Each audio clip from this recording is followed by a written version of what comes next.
Okay, since it's 3 p.m., we're going to call the commission meeting together, or to order. I did.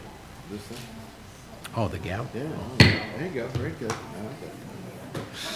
Wow, it's official now. Yeah. Hit the gavel and everything. Yeah.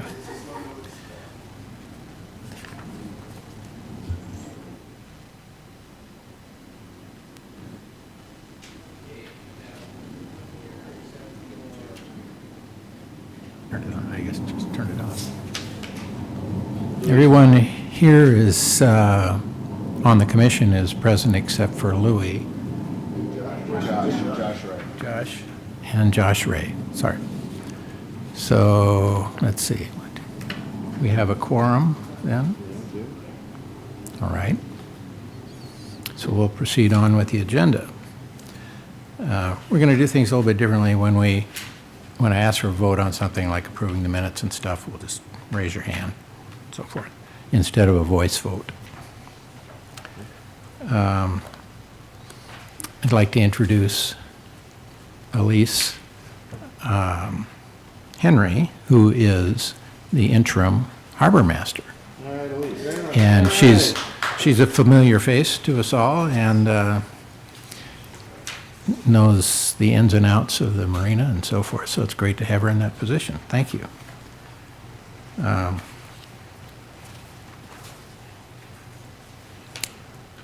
going to enter the public comment period, and at this time, citizens may... We're going to do approval of. Oh, approval of minutes, sorry.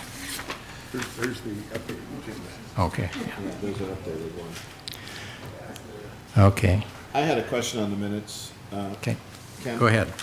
When I was reading this, and even, my memory's not as good as it used to be, but I don't remember, we talked about in section 5 of the minutes, subparagraph C, we looked at checking with the Swinomish tribe about another option. That was about derelict boats. I don't even remember that. Yeah. Do you remember that discussion?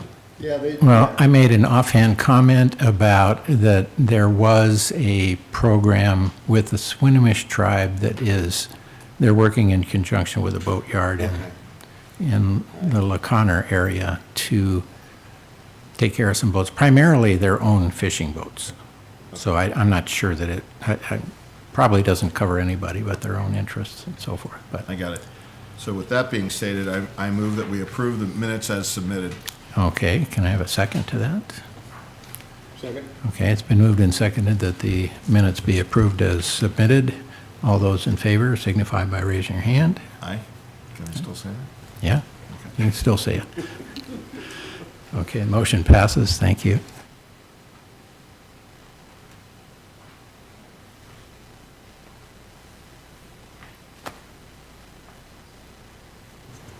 Okay, now we're entering the public comments section, which is, during this time, citizens may comment on subjects of interest not on the agenda or agenda items, any items, to ensure that comments are recorded properly, state your name clearly, and individual comments will be limited to 3 minutes and a maximum duration of 15 minutes for the time allotted for this public comment. And public comments can also be made online. And do we have any public comments online? We have not. Okay, everybody's shaking their heads, so I'll take that as a no. I might point out, though, that we do have a member of the public here, Mike Bobick, who is interested in becoming a member of this illustrious commission. Oh, So he's wonderful. here observing. Thank you. And during the appropriate time, Jim, I guess you're going to speak to the, or somehow or another combination of you guys. Okay, good. That's next. Yeah. Okay, the public comment period is officially closed then, if we have no comments. And we are then moving on to the action items, which includes Hydros for Heroes. And Mr. Wiesner, you're up. Or Craig. I'm the moral support. Oh, really? I should be able to.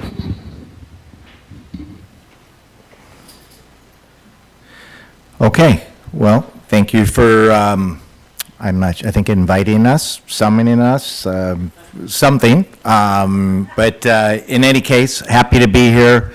Happy to present kind of where we're going and where we've been, and maybe clear up any questions about things, misnomers. There's been many over the years with an event this size. It's easy to happen. A lot of folks involved, and small town hearsay, different things in that, where people, hear one thing and then hear another. And I mean, we've heard our events been canceled and multiple times, lots of just different things. And, it happens. So, Craig, will you introduce yourself real quick? yeah, so I'm Craig McKenzie. I'm with Better Homes and Gardens McKenzie Realty.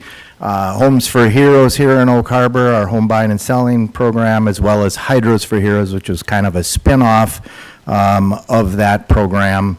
And all three are kind of part of my DNA now here in Oak Harbor, the 31 years that I've been here in selling real estate. So I'm the owner-promoter of Hydros for Heroes. This will be our 9th year putting on the event. It's been an event that's gone on for, hold on, this fell off. I think that's causing an issue here with our, blew the foam right off of it. Well, I think it's pretty dry rotted. It's barely hanging on there, but we'll see if we can keep it on there so we don't get that feedback. Anyway, so this will be the 11th year the event has happened, 9 years as a nonprofit, with me being the promoter owner. Okay? So I think we'll just get going here. So our mission, Hydros for Heroes ignites the community spirit through exhilarating professional hydroplane races. We showcase talents of top regional teams, creating a free, family, public-friendly event filled with adrenaline-pumping action. But beyond the roar of the engines lies our true, purpose, and that's to honor our local heroes and empower our future leaders. Proceeds from this event fuel scholarships for aspiring change makers and support the brave men and women who safeguard our communities. And this is just join us for an unforgettable entertainment, knowing you're contributing to a cause that makes a lasting impact. So we'll kind of go over the agenda here, how we got started, where we've been, where we're going. So how it started, Hydros for Heroes began with a simple goal, and that was to bring exciting hydroplane racing to our community while giving back in meaningful ways. Over the years, the event has evolved from a small, privately run effort into a thriving nonprofit event that positively impacts our community. So back in 2015, Hydros for Heroes began as a for-profit event, and actually it wasn't Hydros for Heroes back then. I've never had it as a for-profit event as Hydros for Heroes. It's been a nonprofit from day one. So that's speaking more to the event prior to me taking it on and kind of rescuing it. So, back then, that private owner and promoter, had it set up totally different. All the pits and camping, crew parking was all located at the Marina, which caused heavy congestion. It caused the race not to flow very well. They were trying to feed it all from one spot, which can be done and was done, but it's better for the community and better for the viewing and enjoyment to do it the way we changed it, which was one of the things that I wanted to do. We don't have the back gate of the base closed. There was a lot of people upset about that. FDOC, that's a public marina, and FDOC would get shut down where the public couldn't get out and get to watch the race unless they paid. And so we changed that. Half of FDOC now is completely open to the public. And as some of you may know, this event is free to the public, and we do it. About 95% of everything that goes into this race is all volunteer. We do everything we can I probably put 1,000 hours into this race every year, being a self-employed guy, volunteering my time, and I'm just one of a whole bunch of people that do that. So, and that's so that when the dust settles at the end of the year and we balance out the books, with Ronnie Wright, who does all our books for us as my accountant and the accountant for the nonprofit, what's left we have to donate. So in 2017 is when when I took it on, and we formed a 501c3. Actually, Judge Skinner helped put that together back in the day, and made the non-for-profit foundation. It's allowed us to directly support, our community, major improvements, and a lot of those different things that it supported. Before I get into kind of some of the other improvements we made of the race was, we've helped pay for the slide at the pool, lots of college scholarships, and we'll talk about some more of that here in a second. But one of the things that we did was move the crane. I had mentioned that. And the inboard pits to Flintstone Park, enhancing the crowd experience. Opening public access to FDOC, of course, so I mentioned that too. Increasing visibility and engagement with the marina. One of the things, again, when we opened up FDOC, we wanted the folks of Oak Harbor to be able to get out in that marina and get to enjoy the race, get to appreciate the fact that we have that marina and how important that marina is to our community. There's a lot of communities, obviously, out there that would kill to have a marina. And in today's world, trying to get permits to build a marina is pretty much impossible.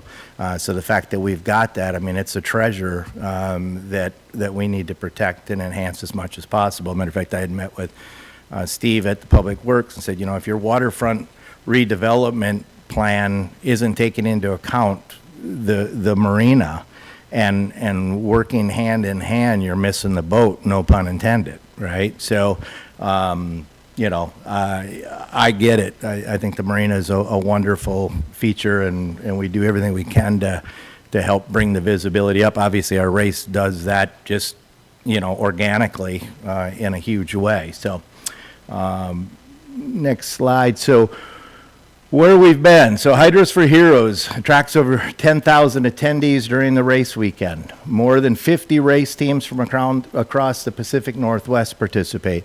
We've actually had racers and their teams come from Maryland. So a majority is from the Northwest, but we pull different racers and teams from all over. And of course, they bring their family and some of their fans, and they see our community and our marina as well. We're proud to have donated now almost $250,000 back to our community locally. We're the second largest scholarship contributor, reinforcing our commitment to education and growth here in Oak Harbor.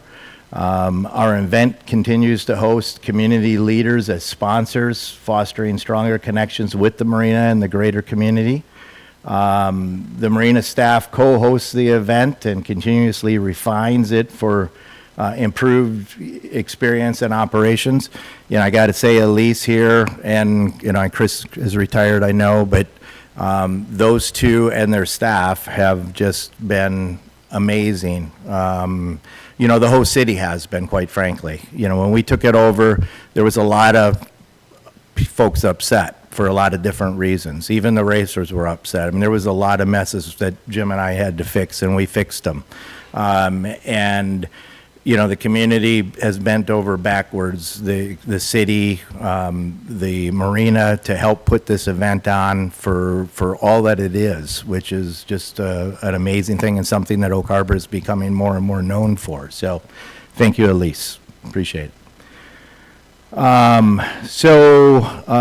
Partnerships with Whidbey Health, EMS, Oak Harbor Fire Department, NAS Whidbey. We've had the commanding officer in a hydroplane boat doing 5 laps to open up ceremonies. Captain Gamache Nate says he wants to open ceremonies this year. Our new commanding officer. We're pulling the Navy base into the event, and they volunteer in our honorary pit crews for our race teams.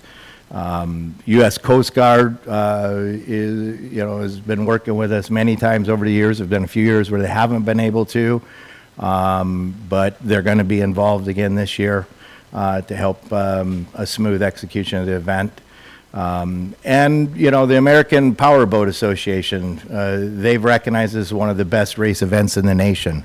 The racers and the APBA, we're told this is the only nonprofit race event in the United States. So what we're doing here, nobody else is doing. And I can see why. I mean, it is a ton of work.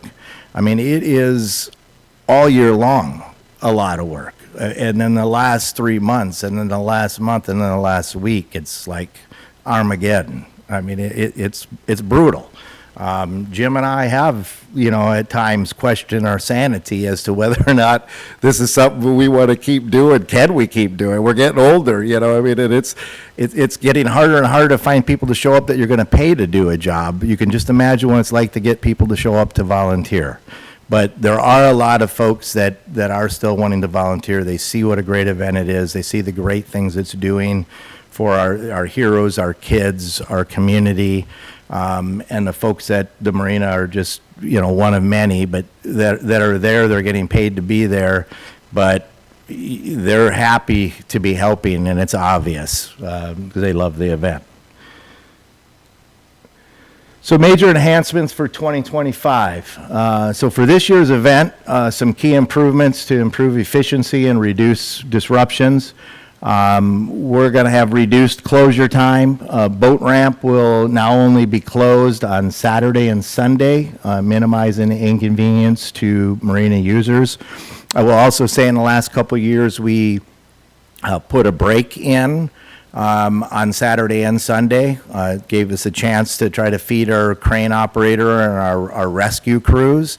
It also gave us a chance to shuttle in some of the boats and get some people moving a little bit on that intermission to try to help out because, we get that that is a bit of an inconvenience. So, we're doing everything we can while still maintaining what we need to for our sanctions and our insurance and safety of the racers and the people in the boats that are coming and going. So again, U.S. Coast Guard Auxiliary, they're going to be there to manage the channel oversight, allowing Marina staff to focus on other operational needs. We anticipate an increase in boats operating out of the marina pits, further enhancing the race experience and taking some pressure off of the crane operator. The marina, we bring the boats in that are on trailers that are outboards more than anything. And this year we're trying to get the junior runabouts, the J boats, which are the kids. They're the future of the sport. So not quite as sensational to see them out there, but it is pretty cool still to see, an 8-year-old in a boat going around that track and their parents, who are a lot of the folks that have the bigger boat classes that are here cheering them on. So, favorable tides this year will allow us for uninterrupted racing. So we'll see if we have that break. It really just depends on what's going on with everything with our racers and their setup and sometimes the marina. We're always trying to get done and off those docks on Sunday by 6 o'clock at the latest. Usually we're done racing 4:30, and we get off those docks pretty fast. It always seems to take a lot longer to get on the docks than it does to get off the docks, but it's a lot to get out there to FDOC. For any of you that have walked it, and I'm sure most of you have that are on this committee, I've been up and down those docks. I've wore shoes out over the last 9 years going up and down those docks, so I get it.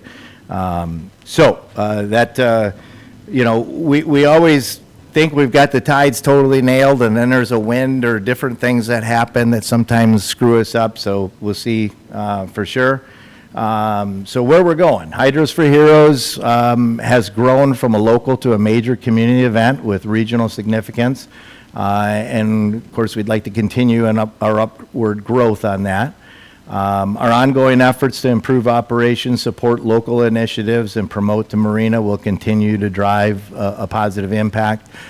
Phoebe here, who is sitting right here next to me, she's the one who put the PowerPoint together. She's our event coordinator this year, doing a great job.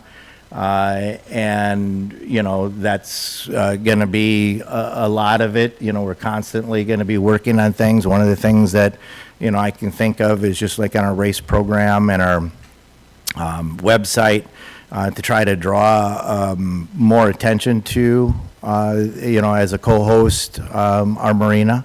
And help get the word out there. That site's up all year long. Our race program goes out to like 20-some thousand folks with the partnership with the Whitby News Times. You know, and you got to know that just putting the race on, the 50-plus teams that it brings and all their families and friends and all the people that come, all our sponsors and community leaders in Oak Harbor that come out onto FDOC, as part of the VIP experience, the fact that we've got the other half of FDOC open for the public to come out and enjoy. They're probably noticing there's a marina there and that they might be standing on a dock. And so that in itself organically is huge for the marina. You know, printing up a flyer to hand to people that are over on Pioneer that maybe don't know there's a marina there is probably a good thing too, but you know, there's nothing better than having people come out and actually experience the marina, right? The boats that show up, that come and tie up their docks just for our event, that are coming from Whatcom County and other and Seattle. I mean, we get a bunch of people coming up from Seattle that come just for our event. So, you know, we obviously are always encouraging our community members to get involved through volunteering, sponsorship, and just attendance.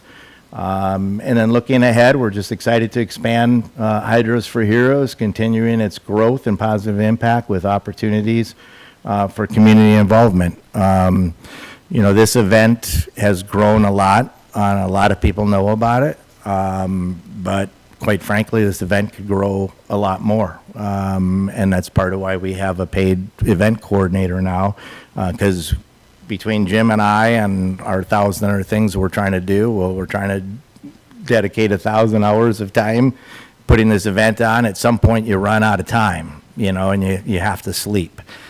So that's where Phoebe is going to be helping us out to help continue to grow the event.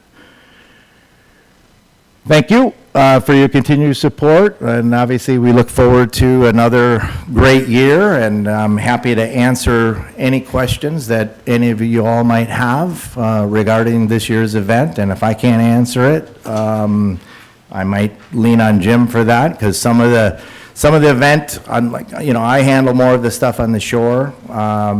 Jim is more with the racers and on the water kind of stuff, so I have a pretty good understanding of most of it, but if I'm not positive, I'm gonna lean on Jim for that answer. So, anybody got a question for me? Thank you. Yes, sir.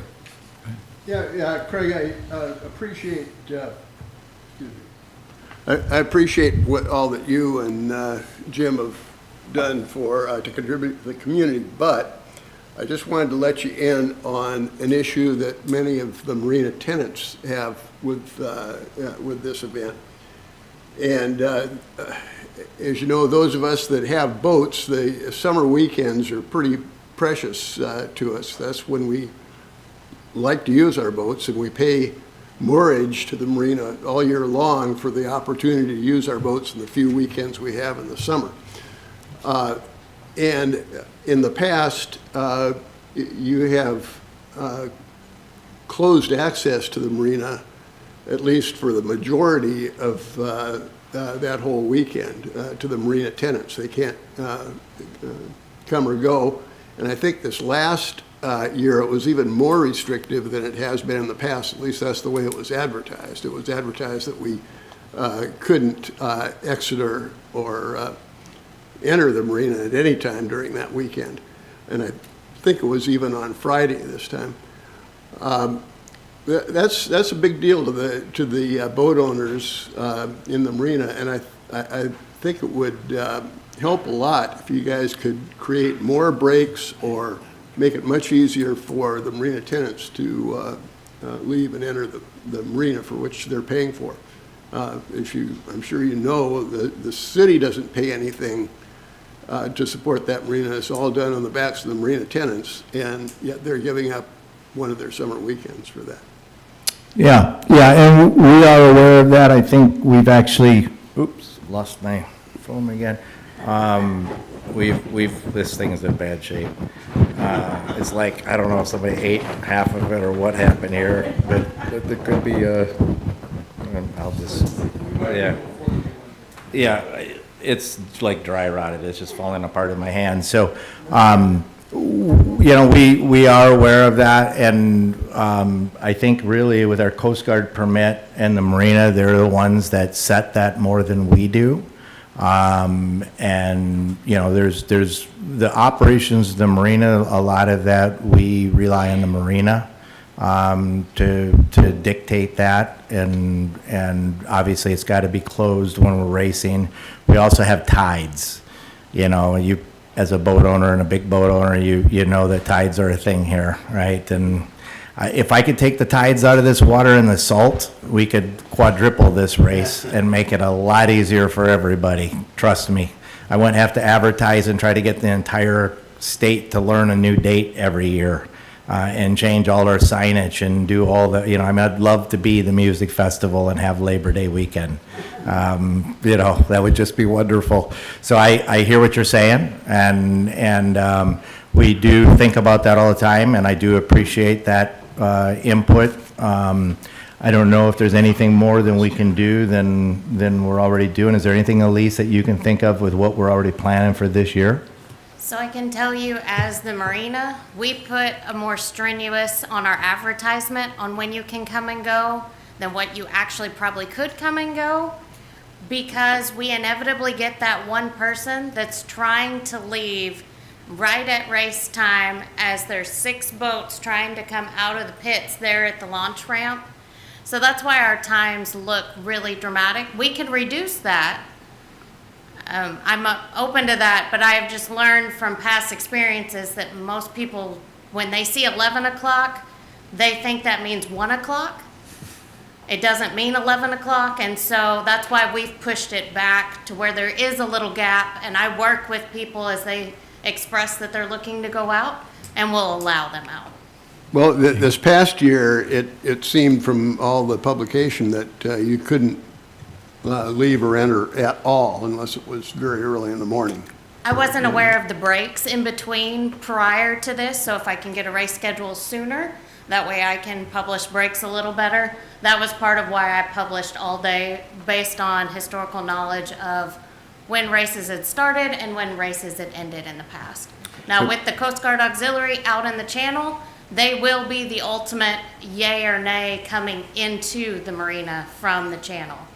But we can be a little more lenient inside if needed. Is that? Well, and Byron, I would say, if I'm not mistaken, did the Coast Guard not bail on us last year? So that was part of what was going on. The Coast Guard bailed on us where we didn't have as much of an ability to police the channel that way. So that wasn't planned. I don't think they planned to bail on us either. It just happened. One thing we've learned with this event, and a large event, is not if something's going to happen, it's when it's going to happen. And we try to head off as many of the things that we've run into in the previous years, and try to solve those problems from happening before they happen. And then something else happens. This year, Coast Guard says they're coming. We're counting on them to coming, but obviously operational commitments could change, and then we'll do our best to pivot like we always do. I mean, I can tell you, just to give you one little thing that's not a little thing. This year, Thursday, we had our brand new race coordination point of contact from the the club, who this is his first year doing it, because last year that he stepped in with another deal, because 2 days before the race happened, the guy who had been from day one, even before I took it over, the race coordinator for the club, he dropped dead 2 days before the race. He's the one who had all the equipment, all the radios, all the buoys, all the coordinates for the race course, the sound equipment, everything. So this year, with our new race coordinator, who is up to speed and ready to go, he got here on Thursday, the day before. We were looking good, and that evening, he got a text from Western Crane, who was our crane company, to tell us that their crane blew a piston and they weren't coming. Now, when a crane blows a piston and doesn't come, you can't put boats in the water that aren't on a trailer set up to go in the water. And a lot of these inboard, outboard boats are on trailers. That's how they got here. But over the years, these teams have built their trailers up into workstations where you can't put them into the ocean anymore. The boats have to be hoisted off the top. So it's just, you know, there's 1,000 moving parts, and we do our best to manage them all. And we will definitely take that under consideration, Byron, and do our very best. Are the break times something that can be scheduled? The what times? Break times, you know, when you're We do. taking interim Yeah, we actually period. put a schedule together, which has been something that Jim has tried to do for probably 7 years, maybe 6 years, because I think in the last 2 years, we actually finally got a race schedule in advance. It is so hard. You have to realize these racers, most of them are just blue-collar, regular guys and gals that love racing, and it seems like a lot of them are a couple of checks away from being broke. We don't know, a lot of times, our boat count. We don't know our boat classes. And usually there's a race the week before, and so if somebody runs into somebody sponsoring and takes them out, you know, we're going to usually lose 3 or 4 boats that we thought were coming. That can take out the whole class if there was only a couple of boats in that class already, right? So we do all that. We try to get it into the race program before we print now, and even have a printout on the deal. The Marina is aware of that. I mean, our pizza maker, you know, the Youngsman's now at Oak Harbor, you know, they provide, at Oak Harbor Cafe, they provide all the pizzas for free for our crane operator and race crews and that. So we know that time in advance, and I would think that could be advertised, you know, certainly at the Marina. But then every morning what happens is Saturday morning at usually about 8 o'clock, there's a race meeting. And a lot of times things can get all changed around. You know, we do our best not to let that happen because, you know, we want the public to be able to look at their race program. We want to be on time, and we want them to be able to know what those boats are. The more we can get them up to speed and enjoying the sport and understanding the sport, the more likely they're going to come back. So you know, I used to think herding realtors was like herding cats, but herding boat racers is got to be like cats on crack cocaine sometimes, it seems like. Great people, but, you know, it's the nature of the sport. Is there a plan B as far as the ingress and egress from the marina, if the Coast Guard doesn't show up, for instance? Well, right now, it would be to try to have another set of boats out there, and if you know of anybody who'd like to volunteer, Ken, we would be happy to meet with them and set up that Plan B, because if it's that important and having the kind of impact you're talking about, I get it. And so maybe, you know, you guys would know those boat owners better than we would, right? And so we would be happy to set that up and make it happen. Hi, Craig. My name is Gabe Hill. I'm on the Oak Harbor Youth Sailing Board, and Okay. we had some volunteers out on Saturday last year. Yes, I was you out did. there, and that was Thank my you. first time being at the event, and I was also on the water, so that was pretty exciting. It was a cool event. Thank you. But I also sympathize with you on running this kind of event because we do a couple a year out of the marina. So I know what's involved. I know these challenges. I think for as far as Oak Harbor Youth Sailing is, like, we'd like to be more involved, and if we can even work together ahead of the event to get more integrated, that would be good.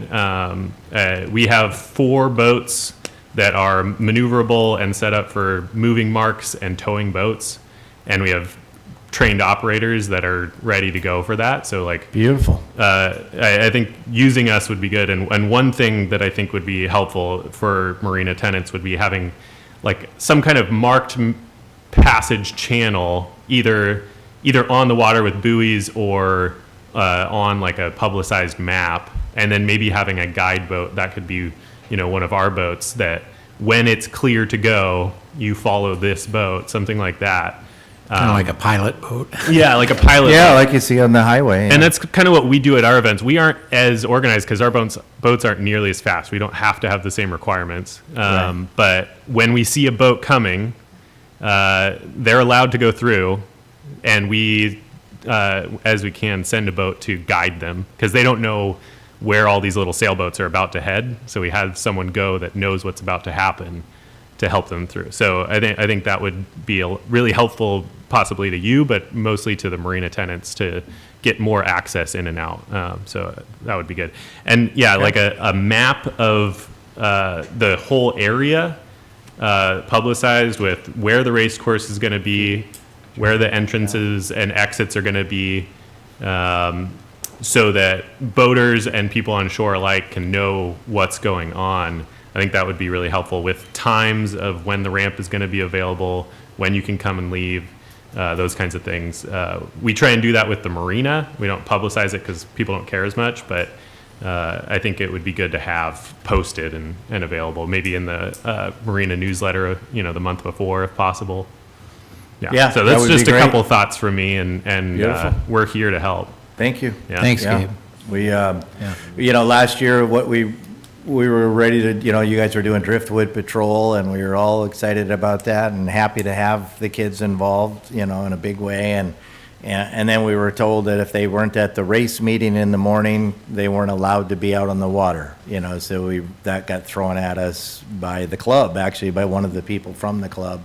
And so we had that was just one of many little things that was happening behind the scenes in that, but I think that's great, Gabe, and I appreciate your willingness to help out with that. And I don't know if the club's got extra buoys, Jim, if we could drop something out there that's got the depth for that channel, that would be needed. And the channel's not real deep, so you don't have to worry. Okay, so out there where you're talking about, though, it's still Not pretty real shallow? deep. Yeah. Okay. Look at with the race folks at the colors of those buoys and stuff, because we can't have a driver mistake those buoys for a course buoy when doing 140 miles an hour. We Yeah, almost had but I think driver you're pulling talking the about- marina one year because the number 4 pin buoy moved a little bit, and the next thing you know, it was sending him directly into the marina, so we just have to watch that.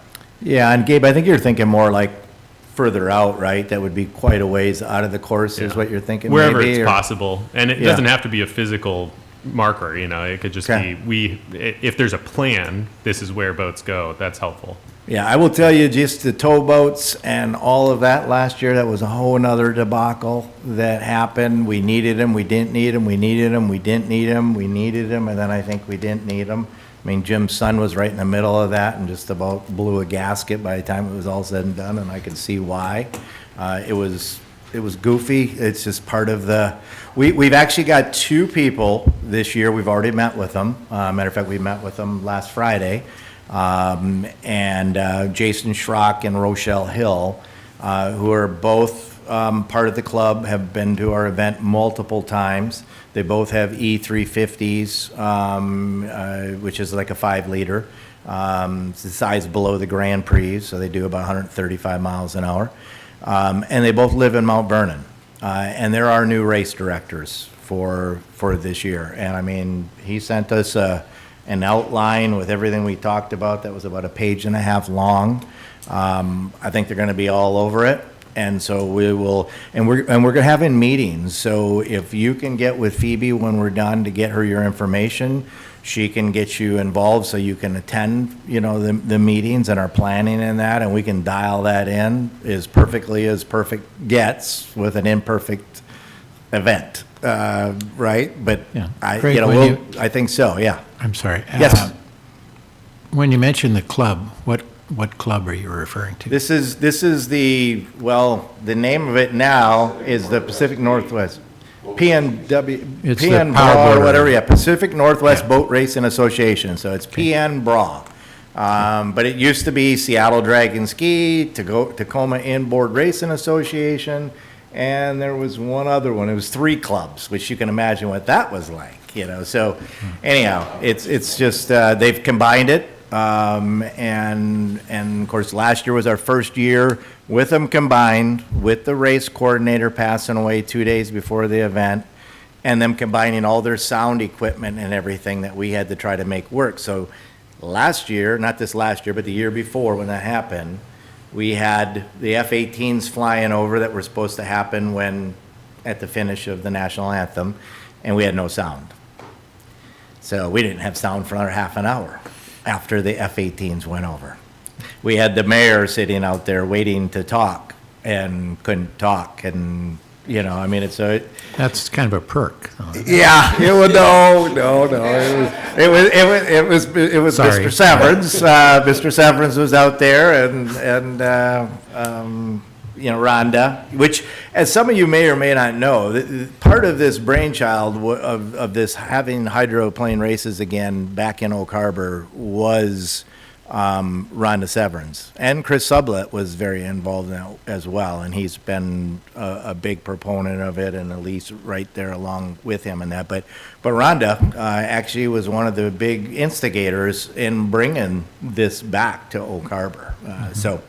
I think Commissioner Jones had a couple Commissioner questions. Jones, I like that. Yeah. Craig and Phoebe, Yes, sir. Jim, thank you so much for coming today. We appreciate it. And there's a reason why you were here. And when we've had our discussions internally about, well, not internally, but among this commission, for some time about things that have concerned us. And some are internal to the marina operations. The biggest one was marina staff overtime. There's an awful lot of overtime that goes into that event for the marina staff, and we're hoping that we can keep that to a minimum, and that would put the burden either more so on you to get people to move chairs and whatever else that needs to go out to FDOT. It's a long way. We understand it. We're not averse to the overtime, but it was a lot of overtime last year, if you remember, Elise. We paid. Not last year, maybe the previous Yeah. year, Yeah. but I worked really hard to Yeah. make sure that the staff did not incur overtime. Yeah. I actually was on everybody's heels out on FDOT, telling them they had 20 minutes and the Yeah. boat was leaving for the day. Well, And that- that was no pun intended, the Yeah. boat and staff were gonna disappear. Well, So then that's good, then, it's but amazing the fire Yeah. that lights.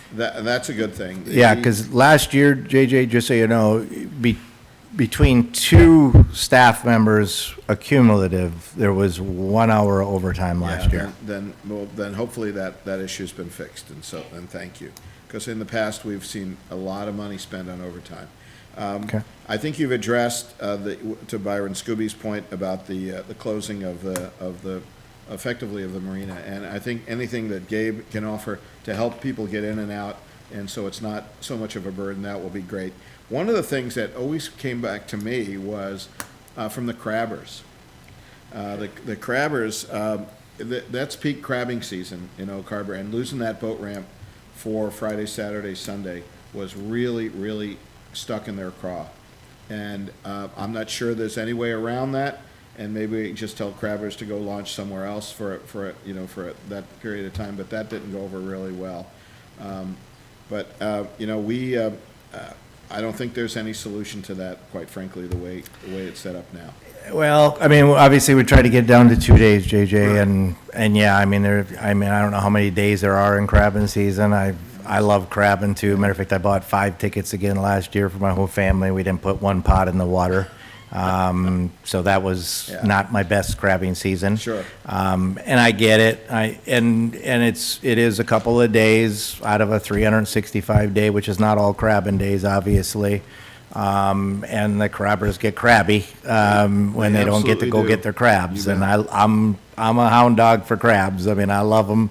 I make the best crab quiche that you're gonna eat. And anybody who's ever had it will tell you it's true. And I love doing it, so I get it, but there really isn't, other than to try to work at intermissions, kind of a deal. But that's tricky to get out, pull your pots and get back on an intermission, right? You almost have to go plan a day event and go out and, pull your pots while we're racing and then come in on the deal. I don't think there's a solution to that, and I think people will just have to live with it. The last one that I remember that came up was parking. Parking was an issue. I wonder if it's possible to ask the base if we can. In the past, you remember during race week, we've been able to park cars in that section of the base. They open that area and fence it off inside for us. That may be a real good solution to the parking issue down there, if it's even a doable thing to open up parts of the base parking lot there and have people park there. Did you hear that a lot this last year? Because I mean, I go We back heard- and we heard that forth from- like crazy, and I've been able to pull into a parking spot every time. I mean, and sometimes I had to drive a little bit to find one, but No, it's always been an issue on, and parking is critical down there during crabbing season anyway. And when you have all these people that are launching their boats at the boat ramp, for the juniors, the outboard hydros, it becomes an issue. So, I don't know, Byron, did you think that was much of an issue in the past? I know it was brought up here that we talked about that. yeah, because that's In the past. Yeah. okay. Well, I mean, we can look at it. I don't know what that would take, but what I can say is I've heard a lot of things in 9 years from a lot of different people, and that's the first time I've heard that. Okay. So I'm not saying it's not a thing. I'm just saying that is the first time I've heard that. Well, I will tell you, and it's worth looking into, but I will Okay. tell you, everyone, we fully support the event, and we're delighted that you came here today to give us an update on where it's going, because, we had some issues, and we think you've addressed them. So thanks. Awesome. Any other commissioner questions? Yes, Barbara. I was going to say too, don't forget, we have the on-call system now with the Island Transit. So if they call ahead of time or whatever, and we have it so it can get to the marina. Barbara, And to there's- your point though, that does not work on the weekends, so that will Well, not be viable. we're going to try, right, Okay. Ryan? We're trying. I'm just letting you know, I Yeah. tried this weekend for a guest and it was a absolute no-go. But they So- said Monday through Friday, but they're working on Saturday. Okay. So we just have to try to see if we can at least get Saturday up there. Maybe you can get them to go. But it would be And what is nice. this for? Is just to have less vehicles parked? or- Island Transit now has an agreement with us for an on-call system for the marina. So if you want to come into town, you call up ahead of time, they'll come down, they'll pick you up, take you wherever. And that might be a solution if we talked about that, they were talking about it. So let's see if we can get Saturday. But a No. solution to what? To parking, To so parking, people okay. can come in rather than they can come down to the dock. To encourage public parking, so alleviate some of the parking issues. And it was encouraged, it was initially designed for transient boats that were coming into Oak Harbor that needed to get to Hagen's, or they needed to get out in town. So, one of the problems is our marina is 3,500 Yeah. feet away from where it should be. I know. And, so that was the issue for the Okay. on-call transportation. Okay. Is anybody else have anything else that, Ordinarily, the public comment period is over, but, sorry about that. Okay, thank you very much for your participation today, and. you're very and, welcome. Yep, thanks for having us, the and story and thanks so for forth. all that y'all are doing to help with the event. We really appreciate it. Thank you very much. Yeah.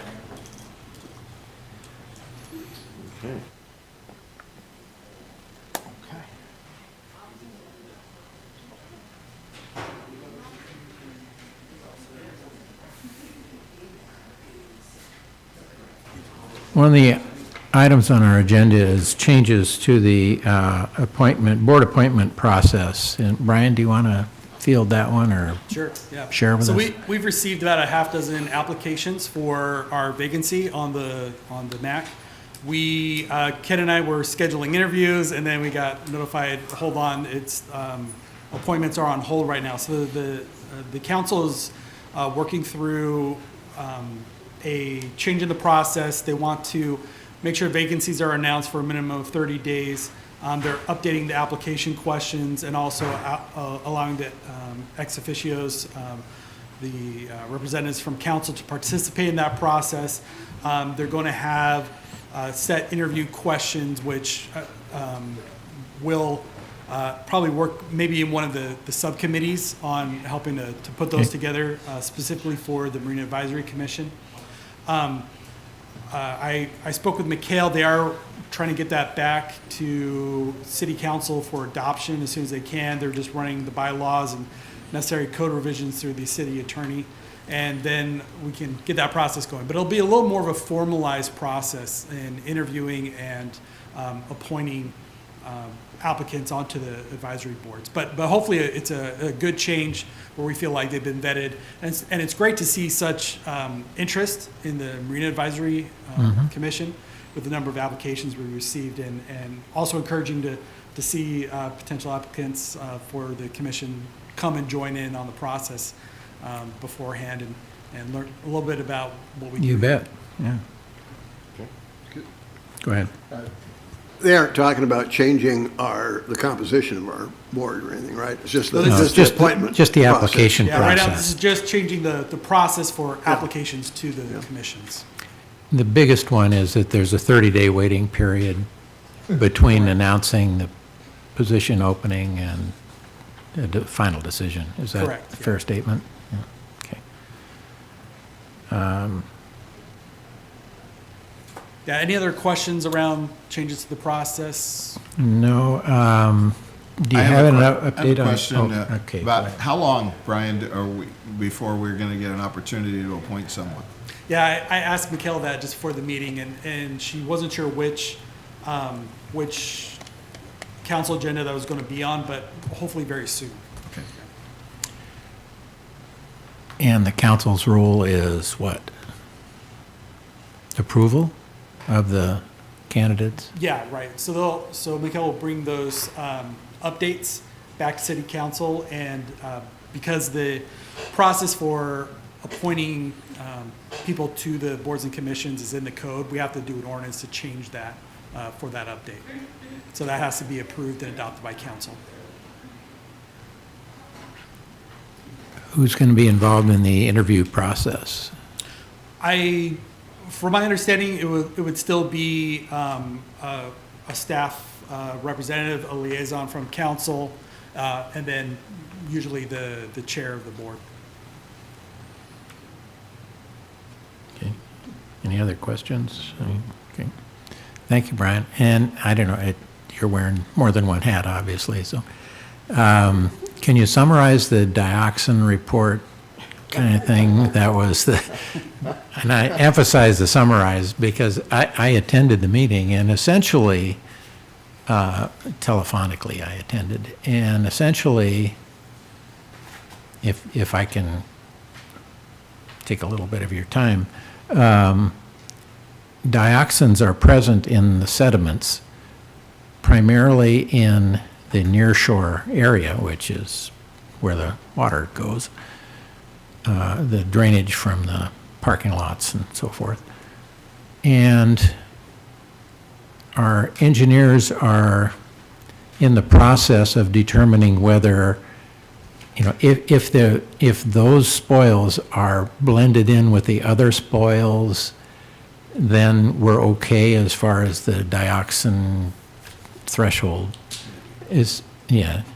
But if they're not, then the areas of A and B dock they're most impacted in that area. Is that a fair statement? Yeah, potentially. I will attempt to translate the engineerese.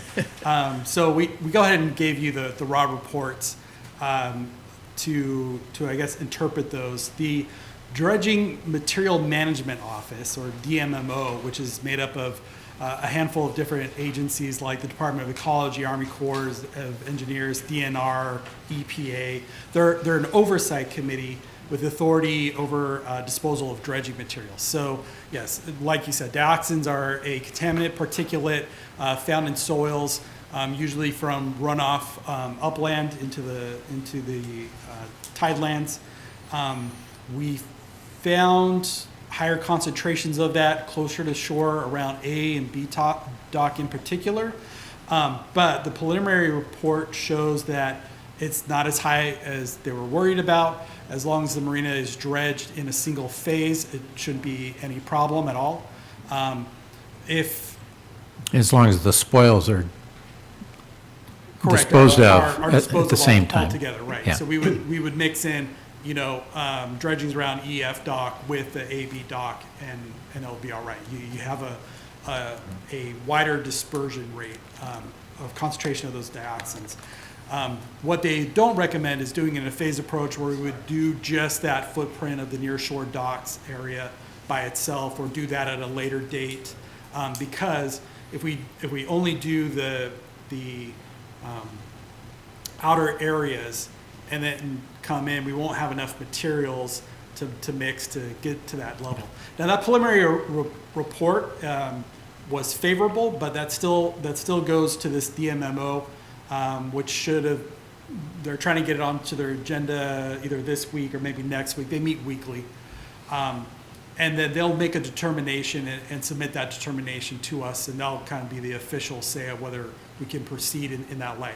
The draft permits are all ready to go. We're just waiting on that determination, and then those can be submitted. And then we'll have, about a year or so of the agencies reviewing that and doing their work. But that finalized suitability characterization report, right now, that's what they're telling us. So there's a couple impacts to that, and we'll have to take this back to council and have a discussion on the footprint of the dredging.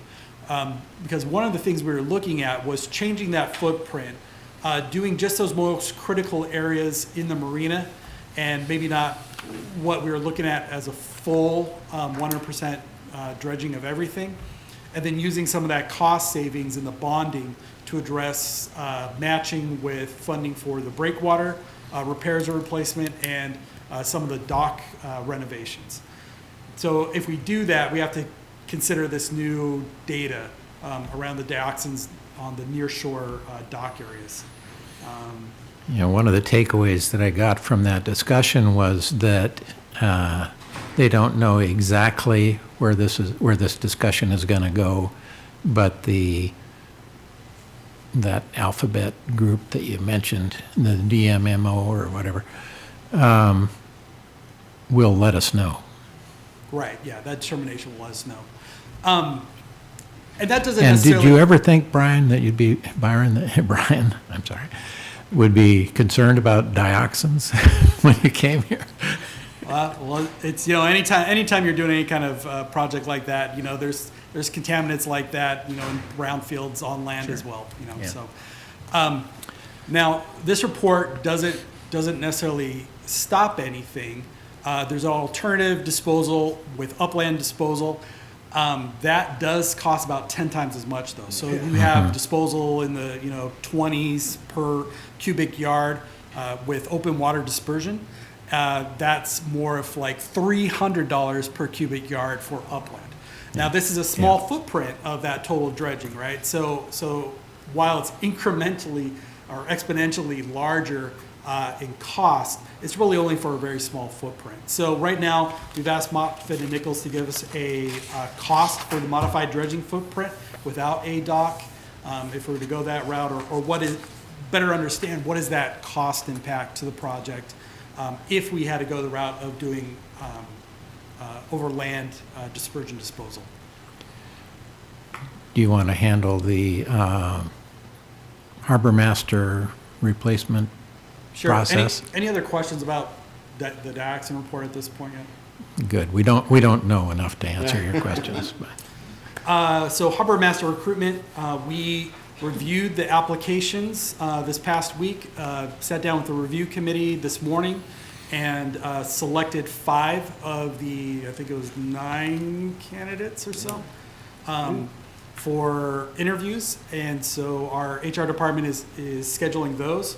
The interview panel right now is me, Julie, who's our city clerk, who used to work for the Port of Anacortes, is fairly familiar with port operations and marinas, will be on that interview panel. I don't know yet or not if we'll have the city administrator on. It's fairly rare for the city administrator to be involved with this level of an interview, but with everything going on in the marina, the administration's very interested in making sure we get the right person in here.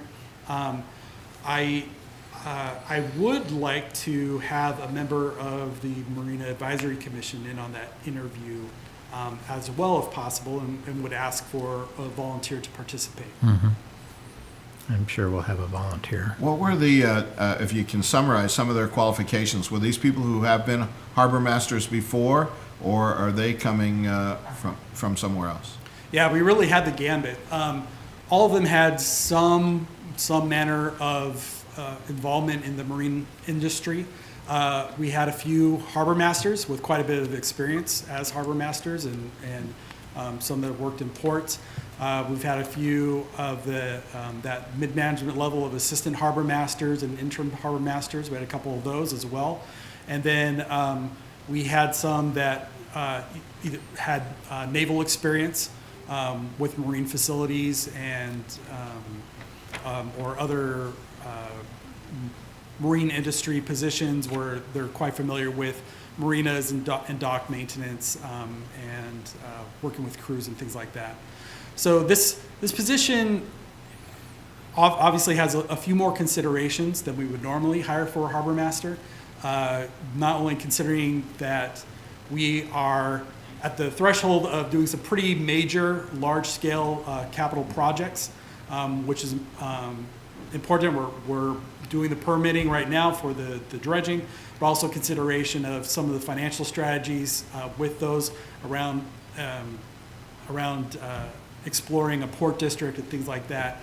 So, it really is, it's going to be a very, very involved position, but the meat of it is making sure that the day-to-day operations are taken care of, that the crew feels supported, that the marina tenants feel like there's a great service there provided by the staff, and that they are actively working on some of those, what honestly is usually more of those smaller scale but very visual type projects, right? Just putting, regardless of the age of the marina, just putting a new coat of paint on things and just making the marina look as best as it can, addressing some of those tenant impact type fixes as soon as possible, and just making sure that everyone feels that they get great value out of being moored at the marina. Thank you. Questions? Yeah, I just wondered, do you think that the fact that we are actively pursuing a port district now, is that going to have an effect on our hiring? In other words, we might be hiring someone who might not have a job if a port district passes. I asked that same question. I was very curious to see what we get, but we got a great response, and we got a response from qualified individuals and individuals who know exactly what's happening here. Obviously, anyone who's applied for the position, I would hope have done their homework. It's probably going to be one of my very first questions is, tell us what you know about the Oak Harbor Marina and its state, and what's your vision. So no, I don't see that having, at least detoured these applicants that have applied. They know exactly what they're coming into. We'll have that discussion during the interview process, but no one's coming in with their eyes closed in this position. Speaking to your second comment there, though, no one's going to lose their job no matter what happens. I mean, if it goes to a port, worst case scenario is they are transferred in that exchange of the city to the port district of that property, of employees going over. No one's going to get laid off. No one's going to lose their job. Either they will be retained as city employees, and we will simply change their scope of work, or we will put it into that agreement for the exchange of property, that the employees come along with that. Well, would that work, say if we combine with the Port of Coopville? Maybe the Port of Coopville has somebody else in mind. I don't know if that's going to be a given that the employee will come, will come with the Port District. Yeah, and it's possible, they might, have ideas on how they want to structure things, but we would definitely have control over that agreement that exchanges or gifts over, or however that works. Simply creating a port district does not put the marina under the port district. There'll have to be, some legal things that happen there. And so within that agreement, we would want to make sure that our staff are well taken care of. Any other questions from the commission? Okay. Anybody else? Okay, we do have two subcommittees of this entity that, both short-term projects and long-term projects, and there have been a couple of meetings of those entities, and we've addressed the dock cart situation and some other things that are of short-term interest, shorter term. And obviously the longer-term things are projects like the dredging and fixing of the breakwater and those kinds of things. But is anyone on those subcommittees The interested in presentation is making a updated, report? JJ, if you'd like to use it. Oh, there's a presentation? I do have one. I Well, sent it to then Tim why don't you- already, if you'd like it. No, I was gonna mention that I'd like to mention, we did meet again, when was it, Monday? Was it when, or was it last week? Thursday. Last Thursday. And we, you can just run it if you wanna put it up there, because we can talk to each individual item. This is from the It's short-term from the projects. short-term projects. There's 4 short-term projects that are closest to the boat, as we'd say right now. The first one was the sign, and everybody likes the sign. I had asked Elise to get one more quote from Meyer Sign, and I guess you did that. I have reached out to Meyer Sign. I have not heard anything back at this point. Granted, I was only able to reach out on Friday. But that's fine. I would not delay this any more. Okay. Than it has been. I think the quote was absolutely reasonable from Humphreys, and I would just suggest you go ahead and give them the business. Okay. I can move forward with that tomorrow. Okay? The next was the, was the dock carts. Now, I'm out of the loop now, the dock carts, because you told me, I thought I knew everything there was to know about dock carts until the latest iteration came up. Where are we now? So at this point, I have found the tailor-made carts that are 27 inches in width for $300 a piece. That's including taxes and shipping.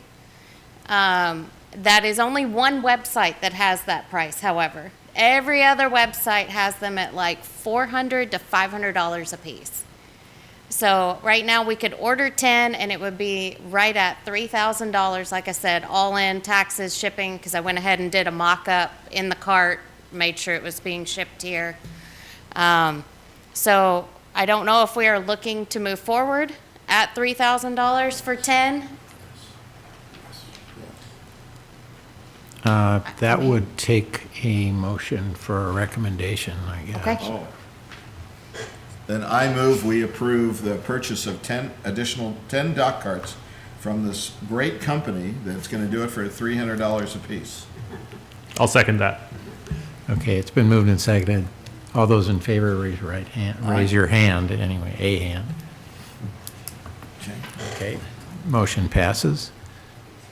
Thank you for that. Okay, So we had also heard that there were going to be some that were donated in that. Do we still have committed donors to that as well?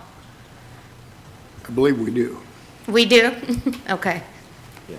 So then we will set up a way to make that happen and to ensure that that fund goes directly towards payment of dock carts. Right, and I I'll will bring it work up, with I'll finance. try to get some additional donors this Friday. at the marina. So- And what they can Are get this, for. is this donors of carts? Yes. Or Yes. donors of cash? Well, they're gonna get their boat name on the cart. Oh, As I say, it ends up being both. You Yes. give me the cash, I'll buy the cart, and I will have lovely boat name painted on the side of the cart so that everyone can see who donated, and you get that recognition. they're identified as the donor of the cart, not the owner. We of were the cart. thinking the boat name, that way they're it wasn't donors. named after someone. Okay, the last one, I guess there are two more. The outboard motor dolly, you've already purchased that, correct? Purchased, put together, and is ready to go in service. Email sent out today and signage placed at the I marina. love the sign, by the way. The sign looks great.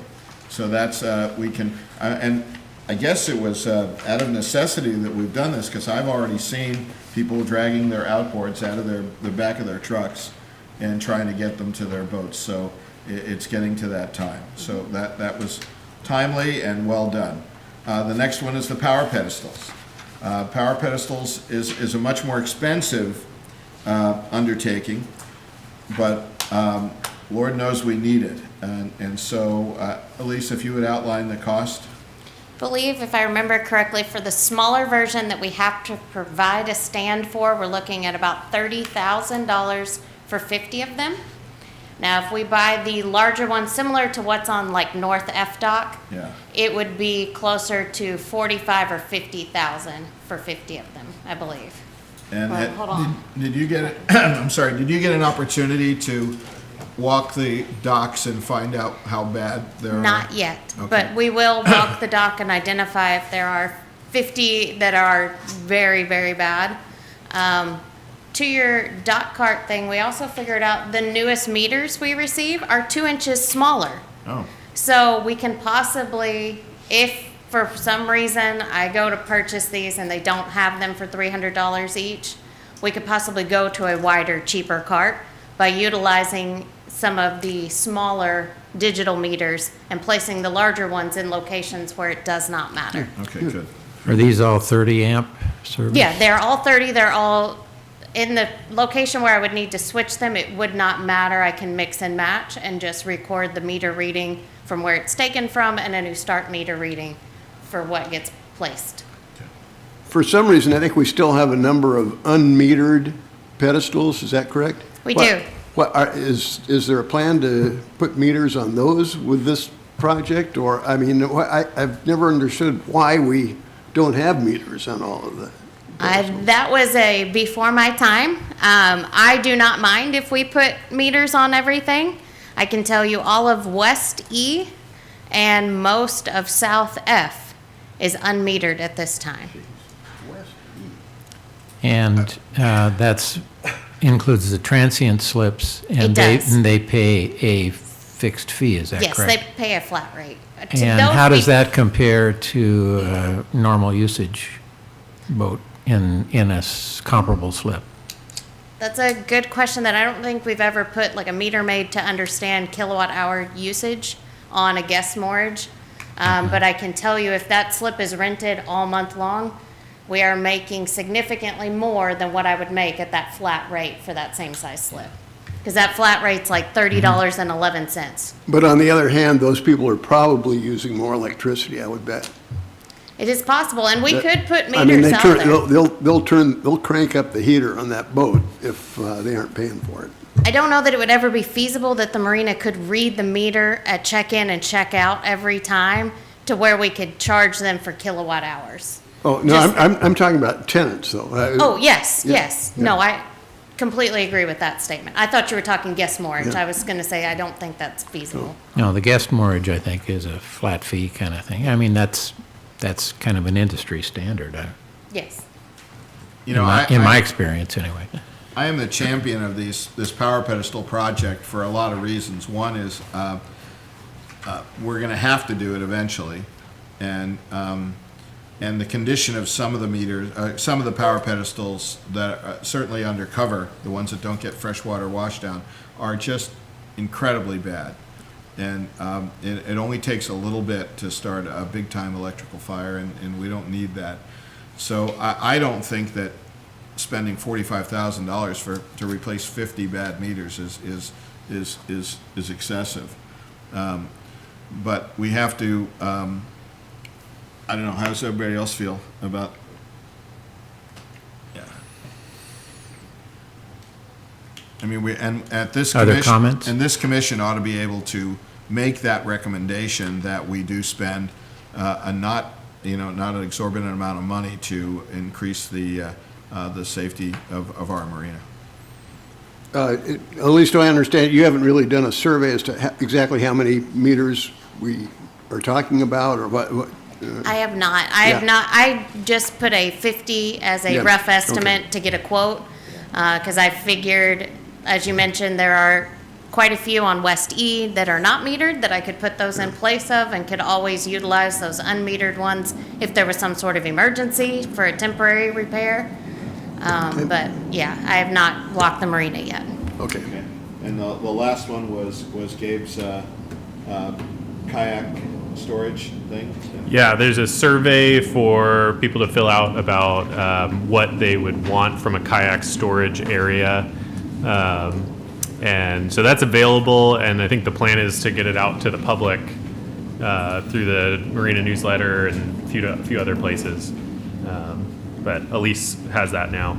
Is that available online? Not at this point. I turned it in to Maggie with the city, who needs to approve all of our documentation before they go out to the public. She only had one quick edit. I can possibly make that available online this week. Oh, okay, great. And then we had also mentioned possibly putting it in the newspaper, because the city pays for a newspaper article that we can utilize for free, as far as I know. So put that survey in there. Indicating the opportunity to fill out a survey or participate in a survey that would determine future, storage of kayaks, paddle boards, small boats, that kind of thing. Is that, Yes, Gabe put basic questions along the lines of, what would you like to store? Where would you, what type of facility would you like it stored in? Chain link fence? Is a security camera enough? If you're storing additional items with it, what are you thinking? Would you be okay with a lockbox? Would you be okay with a combined storage unit? Since we do have some vacancies at the marina, we could utilize one of those for this project. Items like that. okay? Okay, and so from now on, for the small, the subcommittee, we no longer have to hear about the sign, and we no longer have to hear about dock carts, right? Are we all agreed? Yeah. Yes, we're agreed. Well, if the pricing changes on the dock carts, we would need to authorize the expenditure. Okay, I will find them for 3,000 or less. there you go. Okay, over to you, sir. Okay. Elise, do you want to deal with update on the marina in general, or? We haven't discussed Go ahead. the long-term committee. Long-term. Oh, I'm sorry. Yeah, the subcommittee on long-term projects. Right. Yeah, about the only thing that we have is from the meeting with the engineers that Ken and I both attended by Zoom, and Brian. And we've discussed the dioxin and dredging part of that, but the one thing that stood out as far as I was concerned, Brian, I believe, asked about a timeline on permitting for the breakwater repair. And it really surprised me, but they said the folks there that seemed to be in the know were saying it would take very likely 18 months to get permitted for the breakwater repair. Now, it seems to me that that's far enough away that our breakwater may or may not make it that long, and I think it's imperative that we get going on that project as soon as possible. And I would suggest, with 18 months, we've got 18 months now to come up with a funding plan. And it seems to me that that would be a great opportunity to really to start going whole hog on coming up with a funding plan. Brian, maybe you can tell us what, I've kind of thought that the council has been, they haven't seemed to be very aggressive about the B&O tax situation. Can you update us on where we stand on B&O? It seems like such an obvious proposition for some immediate revenue. Do you know where we stand there? Yeah, so our Deputy City Administrator, Dave Goldman, is still working with council on that. They're working towards it. For the permitting, their estimate was about a year if we do renovations and 18 months if we built a new breakwater. We always have to be a little bit careful on what maintenance and improvements or repairs rather than improvements we're doing out there. Basically, anything that extends the life of the facilities, we are supposed to be both permitting and doing mitigation projects credits for as well. So I definitely will not sugarcoat it. Our breakwater is breaking apart. Every time we have a westerly wind event, we see additional damage every single time. Yep. So right now we have 2 panels that are completely off. We have other loose panels. The staff have been doing a great job with trying to support those and reinforce those panels, but especially until we get the dredging done, those panels are about 7 feet under the water and are absolutely bottoming out and causing stress on that. So yes, it is a critical and very important that we do that as expediently as possible, but we are held to a certain process, right? So we are going back to council in a for the double check here, an upcoming workshop. It's not this month; it's next month. So for the April workshop to talk about both the dredging, the footprint for the dredging, and then also about the breakwater. The administration is working very hard on this, on trying to find a solution around here, having discussions. They're out in DC right now. They're meeting with Army Corps. We gave them the contacts for Pacific Northwest Waterways Association, which are very influential with legislators and have been instrumental with getting a lot of funding for ports and marinas around the Pacific Northwest. And hopefully the mayor and Sabrina can meet with them. So that they understand the urgency of it. Nothing moves fast with government or anything government related, unfortunately. So it is moving a very large boulder, but we have a lot of momentum against it right now. Brian, you had mentioned some potential agenda items and so forth. Did you want to comment on any of those Some potential items? what items? Agenda items? I've got one follow-up on. Oh, a follow-up question, I'm yeah. sorry.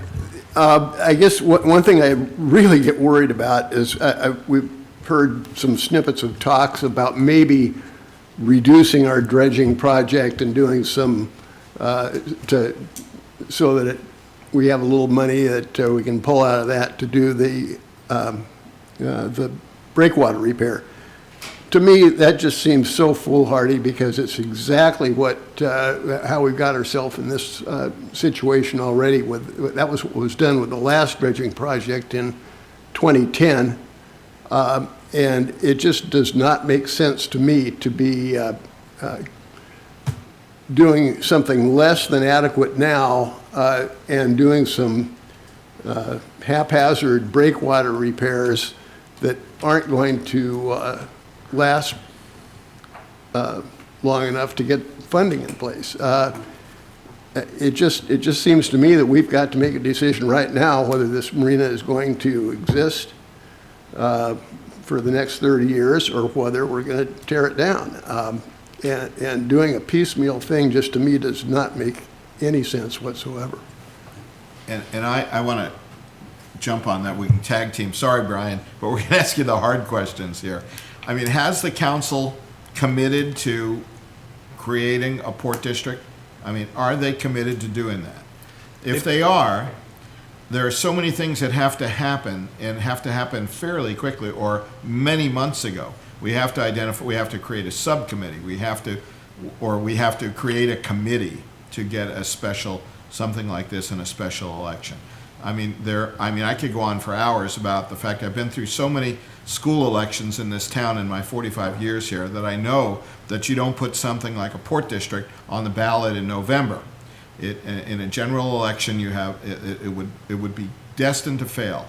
This is, so we have to be strategizing with people of like minds, identifying who can get this across the finish line, and being able to identify the yes voters and creating all that. And even if we're going to do this next February, we're so far behind. So is the city committed to do this? Yeah, so the city passed a motion to explore Port District for staff to work on getting that on a general election ballot. That is going to be a determination by the voters whether that goes forward or not. They also authorized expenditure of funds to basically do a feasibility study of that. We can't lobby for it or do campaigning around that, but we can definitely have a better understanding from the public on how the public feels going forward and timing around putting that on a ballot as well. We're in a hard place, right? We're 20 years past when this should have been done. Honestly, 20 years past. And so we're trying to make decisions and get a business plan in place and finances secured to do these capital projects that are several years past when they should have been done. I don't know if we can get there in time before we have too much catastrophic issues, and no one's going to know that, right? I mean, there's not a set expiration date there. So, Elise and her crew are doing the best that they can to hold things together while administration and us are all working together to try and pull this together. I wish I had great answers with set dates on, okay, this will happen this time, this will happen this time. And unfortunately, right now, we're in the exploratory phase of it, right? I guess my biggest concern is that if we are going to do this as a community, it's just like how we get the levies passed for the schools. There are committees that are set up that are specifically to promote those things, to get the message out. And we're not doing that. We haven't, nobody's taken it on, or nobody's been cleared to go ahead and set up these committees and perhaps even hire someone to professional to get the message out.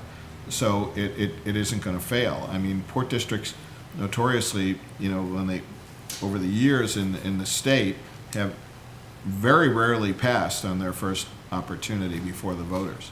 And part of that is that you don't do it in a November election. So, we're going to need some sort of guidance. Somebody say, JJ, go ahead and get it done.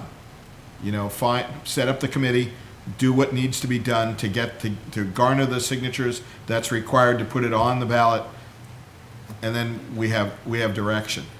Without that direction, we're just sitting here talking about it. We'll be talking about it for the next 6 months, and then we're still 18 months down the road. Yeah, and that's the direction and intent that council passed a motion on, to hire a consultant to put together that committee. That committee has to be from the community, though, right? You bet. Yeah, The it city has to be can't. independent. Right. Yes, but it can consist of members of this. From my understanding, yes. Just consider, if you didn't hear my last thing at council, we are trying. I am trying to get them to move the needle. I mean, I don't know what else I'm going to do. I mean, I've talked to one of the council members, we talked about what happened, and so we're hoping, probably not, well, we're waiting for the administrator to come back from from DC to see what they have to say. But our hope is that we're going to be able to pass it the next couple meetings anyway. We hope. I'm pushing for it. I don't know what else I can do. Brian can tell you I've been annoying, so there I am. Look, we're in a situation where we can bond for pretty much the majority of the dredging right now. We are looking at B&O tax to do more things. We are applying right now for a $4 million EDA grant. We're trying to get a commitment finalized with the county for an additional $1 million towards that. And, you know, we're working with legislators very closely right now. Like I said, they're in DC right now to get support from both federal and state legislators for especially the breakwater, but the marina improvements as a whole. So I really can say that the city is pursuing all avenues to get this done as expediently as possible. Brian, you said we could bond for the dredging project for $11 million, revenue bonds? Yeah, for the majority of With that. revenue For- bonds? For the majority No. of that, yeah. They would be probably M&O, or I mean, GO bonds? GO bonds. Yeah, I don't think revenue bonds will cover that. We don't generate enough. Oh, I'm sorry, yeah, general obligation bond. Yeah, okay, but yeah. yeah, I had a very nice discussion with Mr. Goldman before he left to go to DC, and we talked about, you know, a variety of topics, but I asked a lot of questions about, you know, the levels of taxation and, you know, from a lot of different avenues and different scenarios and so forth. And he's a bright guy, and he's got the bone in his teeth right now as far as taking our cause to DC. But, you know, there's a lot going on in DC right now, and who knows what the outcome is going to be. I don't. I guess right here, Yeah. Are there any, well, I'll preface this by saying that based on the work of the, I guess it was the long-term subcommittee, there were some talking points that were published for presentations at the council or presentations to other organizations and that sort of thing. And I think Joshua published the talking points and offered to host a contributory page that could compile that kind of information and so forth. So look for additional information on that. Go ahead, you had I something. have a comment. Sure. I have a question and a comment. The first one is derelict boats. I know it's subject near and dear to Lisa's heart. Are we doing anything to get rid of some of these? Yes, we are. Okay. So Stephanie and I went through the marina. Oh, sorry, am I not loud enough? Went through the marina and we found 20 is where we started. We have already had 5 comply. They have cleaned their bottom and went out to R2. So we're requiring them to also do an R2 run, not just clean their bottoms. We want to see that that boat is operational. We have a handful of them that are out of state or out of the area until April. And with the weather getting better, we are going to hold off on sending a final letter saying if you do not comply, you have 15 days or expect your mortgage to be terminated. I don't know that it'll go that extreme. I figure what we'll end up doing is charging them the guest mortgage daily rate until they comply, and then we can renew their contract. These individuals were notified back in January of this, and your contract you signed says that you can do that within 72 hours. So I think giving them 4 months has been very gracious. We are not finished. We will go through and do another round once we've seen how these have worked out. Got 3 that will be going up for auction as long as council gives approval next month. I've already earmarked funds for the 2 that I do not think will sell at auction through the state derelict program. So we will be reimbursed at 100% once the company we've been working with comes, picks them up, and we no longer have issues. From the derelict boat program? Yep. Yep, I have already been in contact with the state, earmarked the funds because they are running low. Their every 2-year budget renews July 1. So I made sure that we had funds earmarked so that we could take care of this before the end of June. And you mentioned 20 boats. Is that, what's your estimation as far as the number of derelicts? in Oh, those were just the 20 that as I was reading meters and stuff. Kinda- he's kinda the following worst me around the offenders, or- marina. Yeah. Yeah. Oh, okay. Those were some that in the 7 years I've been here, I've not seen them move. Okay. So if in 7 years I haven't seen it move, it's probably time, and a lot of people have decided it's time to sell, Sure. or, oh, I need to give it away. So we've been working with them, giving them information about the state turn-in program, sailboat wrecking yard up in Linden.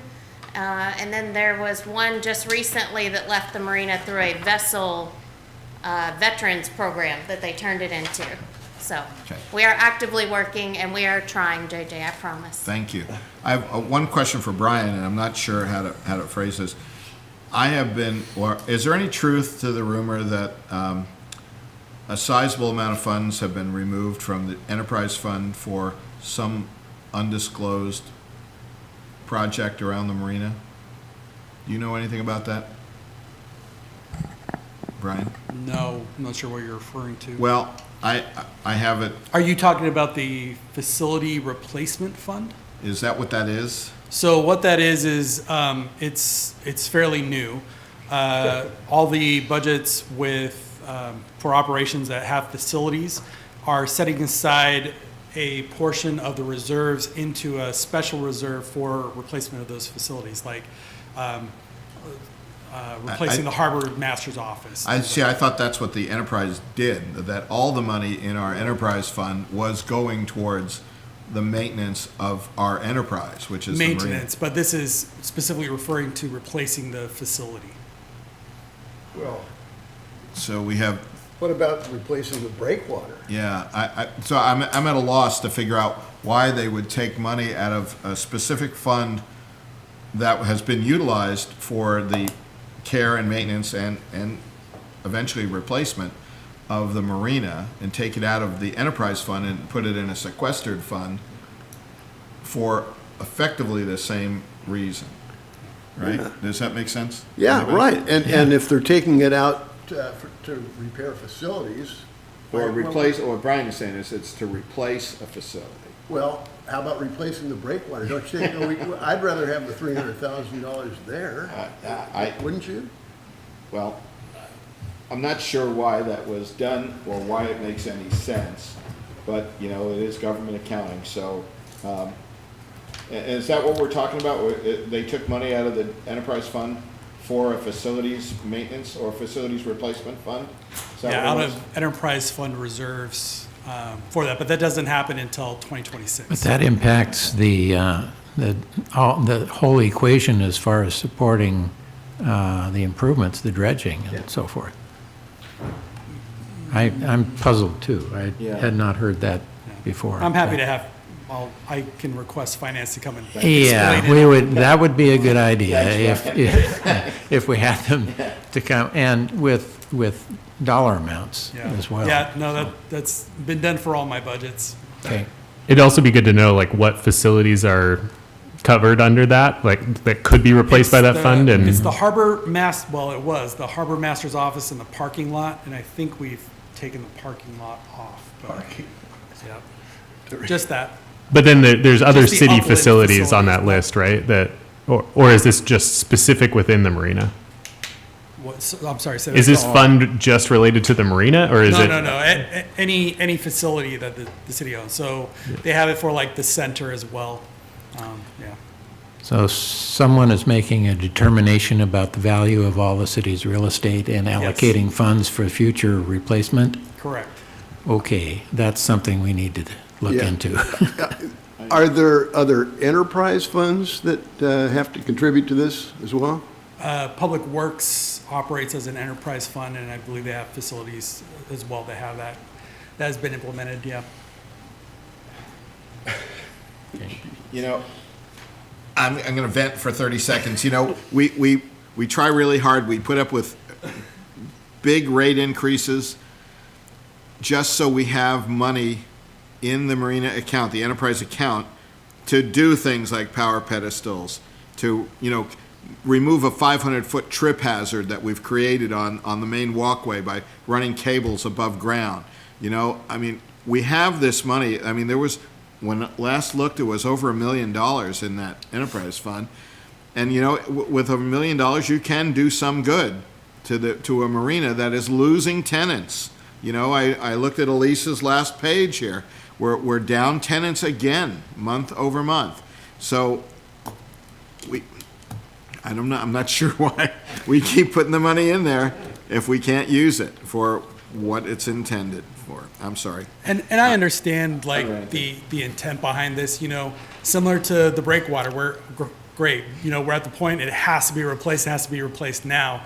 Well, we don't have any funding for it. And so I think to mitigate that, they are looking at, okay, well, let's set aside a little bit each year so that when that building does come to end of service life and it has to be replaced then, right now, we have a mechanism to, you know, we have the money there to take care of that.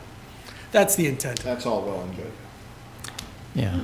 Maybe we should keep some derelict boats so that we can repave the parking lot With derelict boats. with derelict boats. Yeah. I'm sorry. Good idea. I feel your pain. I have other budgets that don't really have the reserves to do that, and so we're having to pull out of operations and make that up. And that will be discussed here at a future meeting with Mr. Goldman? Yeah, I can make the request for Okay. a future agenda item. Please. Yeah. All right. Anything else? Committee or commission comments or additions or anything else for the good of the order? Our next meeting is the 14th of April. And there will be a city council workshop the end of this month. Yes. Yeah, there's a workshop on the 25th.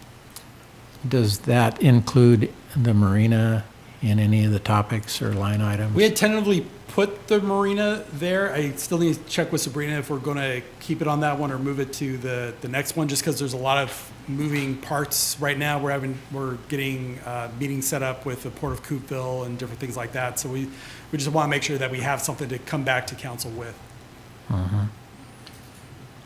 And we do. I don't know if we kind of skipped over the Harbor Masters update, but we do have Go ahead. a few items for you guys. First off, I don't think I heard an answer on a volunteer for the Harbor Master interview panel.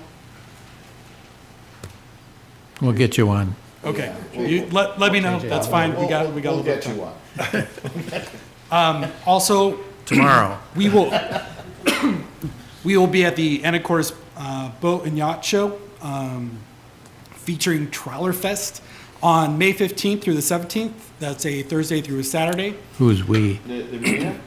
Yes. You gonna set up a tent? We will have a tent and table. We'll be marketing the marina. We'd also love to have the Marine Advisory Commission help out with volunteering and helping man that booth.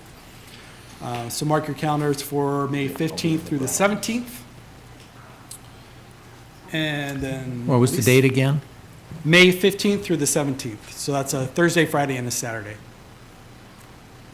Trawler Fest is a great event in Anacortes. It's wonderful. I would like to be there, but I'm going to be traveling. I'll be cruising. So I'll make my section pretty quick. We are recruiting for a part-time year-round position.